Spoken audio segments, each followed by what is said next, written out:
Hello, D-Returnza here. I'm here with another story of our Tongan history. The village that I will be doing is Nukuleka.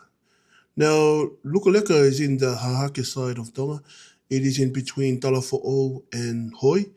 And instead of turning right to Halatahi, you will turn left towards Nukuleka.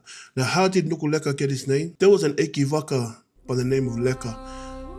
And you have to understand that all of these villages that surrounding Moa, they had roles to do to cater for the Tuitonga.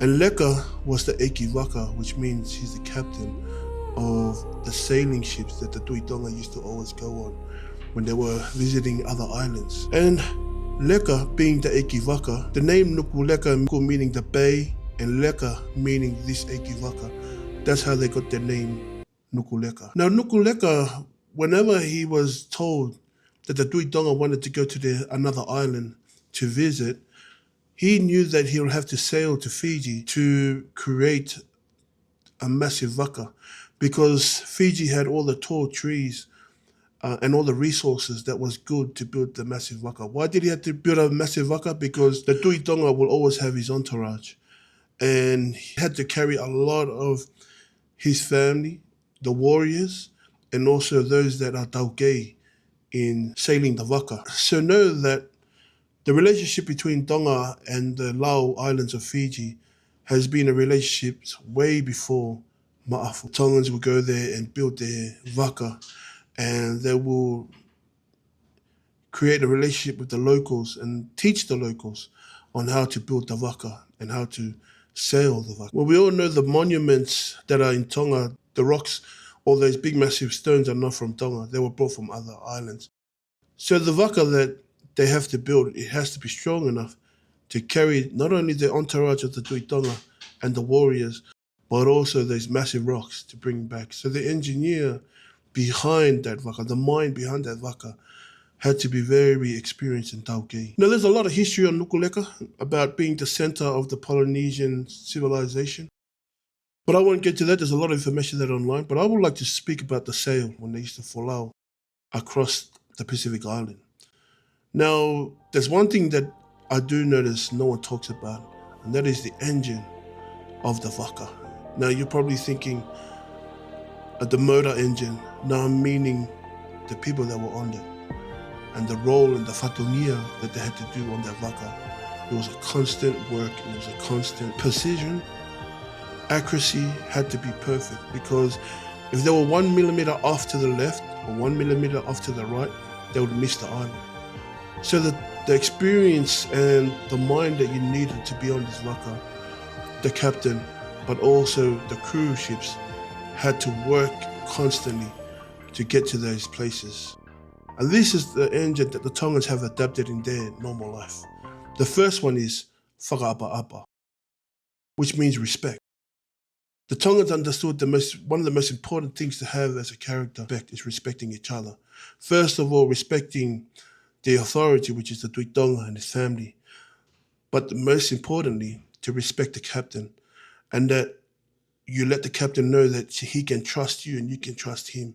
And that whatever he says, you will to work together to make it work. And in order to have that respect, you must have lototo, to show the Ekivaka that whatever he says goes, because you trust in his decisions and you trust in his taugei. And I guess from being lototo and being respectful, you're going to create something called tauhiva, which means creating a bond.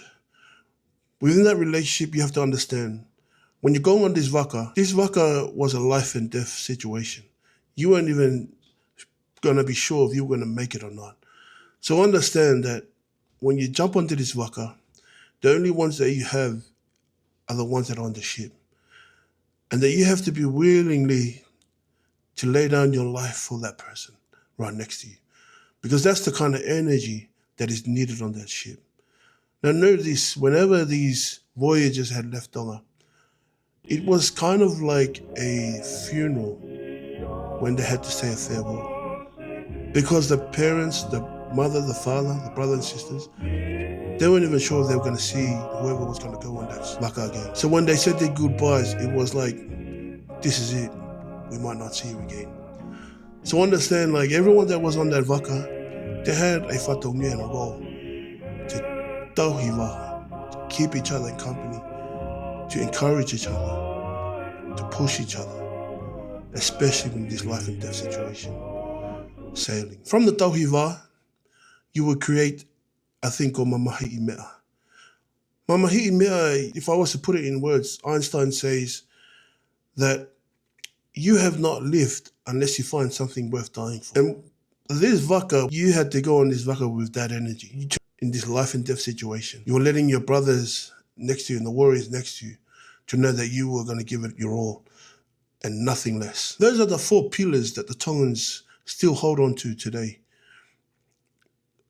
It is whakaapa-apa, meaning respect. Lototo, meaning humbleness.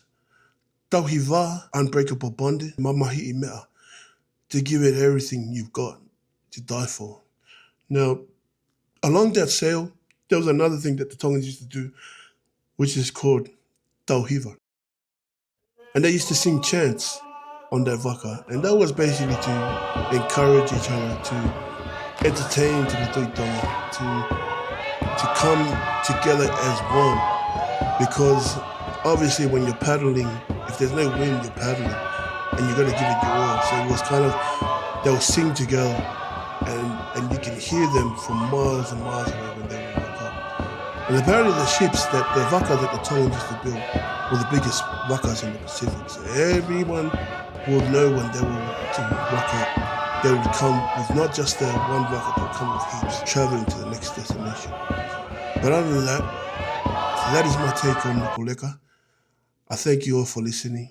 God bless you. Jesus is Lord.